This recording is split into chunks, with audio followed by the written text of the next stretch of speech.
To the LFFL Primetime Playoff Report, your conference championship update. We are just 1 week away from determining your newest LFFL playoff winner, your first winner in the year 2023. And we have some exciting finishes coming up. Let's check out best ball first. Probably the least exciting of the three leagues currently. I've opened up about a 37-point lead on Nate over here.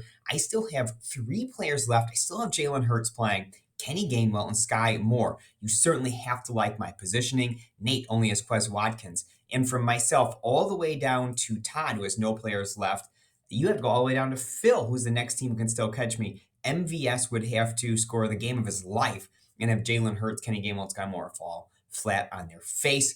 I am looking really strong position rate here. Obviously, if you look, Todd, nobody left. Phil, just one player left. Jeremy, nobody left. Greg, just one player left. You really have to go down to Bill before we find some meaningful players that could really score some points. Bill has Travis Kelce and Jarek McKinnon amongst his players. Andy Stolz Mahomes down there in the bottom. So certainly he can move up a little bit. So you'd expect some tightening of the standings, which will affect who wins this thing. But it does look like I'm looking good to claim my second best ball title. Miles set the scoring record last year at 212.8. Obviously, I look good to pass that number. Not a big surprise. The last two playoffs have had additional teams in the playoffs, more players to choose from. Best ball scores will go up in that instance. Let's look at your DraftKings. Congratulations to Andy for his win this week. It was Andy's second career playoff win.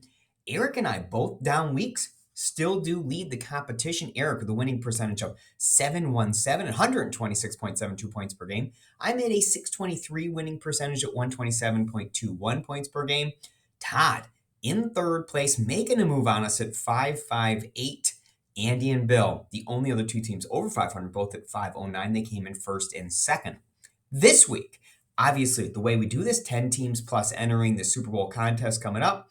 Anything goes this week. Rules are kind of out the door in these showdown slates. These standings could change dramatically. But congratulations to Andy for taking the title this week. And then finally, your one and done. This is definitely our most competitive league to date. Look at all these teams in close proximity. Phil, currently your leader at 314 overall points for the three contests. But guess what? After a low scoring division round, we had an equally low scoring conference championship round. Very strange. I was the only team to break 100 points this week. I scored 108 points.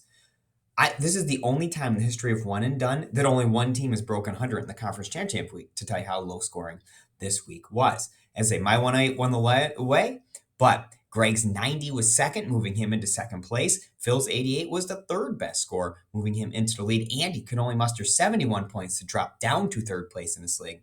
I would argue Phil, Greg, Andy, Eric all very much alive to win this thing. Nate, myself, these 270s may be outside chances, 260s looking pretty dire unless they do it. But again, I haven't looked too closely at Phil, Greg, and Andy and Eric to know who they have left, who they don't. I know Eric's going to have a pretty full roster left. I haven't had a chance to look closely at the other three on top. So should be an exciting finish in this league for sure. Now, let's look at this. I have moved into the lead over here in the overall standings. I'm averaging 3 third place finish across all the leagues. I jumped up into first place because of my one and done roster. Getting the high score over there, I jumped up a number of spots in one and done, which allowed me to pass everyone else. Phil, second place. I would argue Phil has more room to move than I do next week. I'm already second in DraftKings, first in best ball. Phil is only sixth in DraftKings. Pretty easy for him to move. He goes out, wins, gets a second place. He can slide up those standings pretty quick because of the jumble kind of below Eric and myself. And he does have MVS in best ball. He is currently in fourth, but Todd has nobody left. He can definitely get past Todd. And if Quez basically does nothing, MVS is a big game, theoretically get past Nate as well. However, there will be people behind him nipping at his heels as well. So MVS does some things. Phil can still very alive to win this thing.